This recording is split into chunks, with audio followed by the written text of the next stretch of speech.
I'm Sandy Washington, Executive Director of Lifestyles of Maryland. We've been in Charles County for about 24 years now, serving those that are underserved and or those going through a crisis in their lives. Through COVID-19, I think what's really on everybody's mind and what we're facing and anticipating is trying to mitigate the number of people that will become homeless, dealing with evictions and folks trying to work through this process of loss of income and being impacted by COVID-19 and not knowing how to pay their rent or whether they should pay their rent while they're trying to take care of other things. So as a group, we've been working collaboratively with other partners in our community. I am so proud of Charles County that we did not wait till the end of this and did not wait to see the impact, but we have been working together all along and we just strengthened those partnerships. If you are, our Department of Social Services, Southern Maryland Tri-County Community Action, the United Way, the Salvation Army, all of those partners coming together to assist in helping people as they get through this process of not being evicted and trying to stay in their homes and stabilize their lives. What we're doing now, and I, along with county government, is looking at educating our community. I think it's so much education that has to be done to let people know on all sides what some of the needs are, why people are facing evictions, who people are that are facing these evictions. Our program, the Assistant Director of Lifestyles, Corae Young, is going to share with you a little bit about our programs and how these things impact our programs. The idea is not to recycle people. We don't need to take people out of their homes and then put them in a state of homelessness where we won't find a place for them to be. And once those folks are evicted, their credit ratings, all of these things will impact them finding stable housing later on. So right now, we're looking at what we can do together and with all of our resources to make a difference. So when Corae shares with you what the community can do, how each person has to play a part in this, because we can reach out to some, but we also have to know that everybody has a neighbor or a friend or a family member that you can share information with. And hopefully through all of this, the information that we provide is something that they'll be able to share with each other.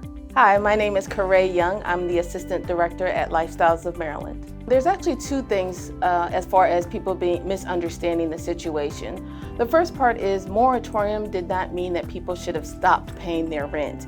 It is very critical that those who are renting show some good faith effort towards paying something towards their rent during this time. It's critical because the judge, if you ever have an eviction court hearing, is going to want to look at that as far as your ability to pay and your ability to sustain. The other thing that's also being misunderstood is that everyone was not eligible for the federal unemployment stimulus money.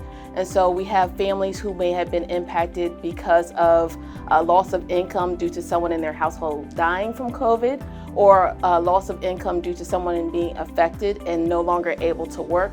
So when we talk about somebody being impacted by COVID, it does not necessarily mean everyone had sufficient income during this time to maintain their rent. It's absolutely important that people start the process now.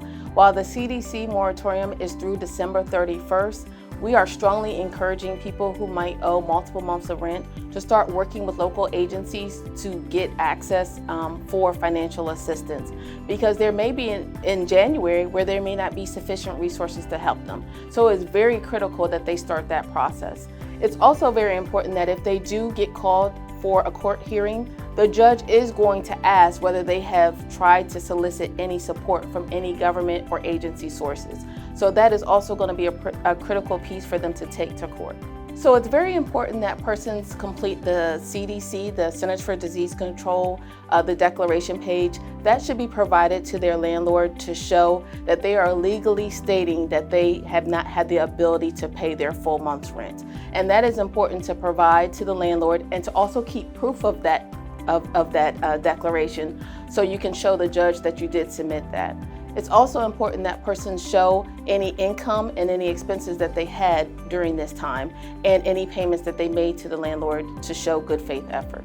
The great thing is that as part of this collaborative, there's a no wrong door approach. So any of the agencies that we shared on this screen, you can go to them either via phone, via email, or scheduled appointments, and you can access resources from other community partners. So wherever you go in this collaborative, you will get the support that you need. So if agencies or other organizations want to help support our cause, it's very important if you'd like to donate to one of the agencies that are listed as part of the collaborative, that's an opportunity. And it's also important for people to be educated. So to share this information with others that you think might be impacted by COVID, letting them know that there are resources available to them, but also letting them know that if they have not started making payments towards their rent, it is absolutely essential that they try to send something. One last reminder, just to let everyone know that moratorium does not mean to stop paying your rent. You are still fully responsible for your rent accruing during this time. So it's important to start the process now of getting the help you need, because it's either you pay now or you're going to pay later.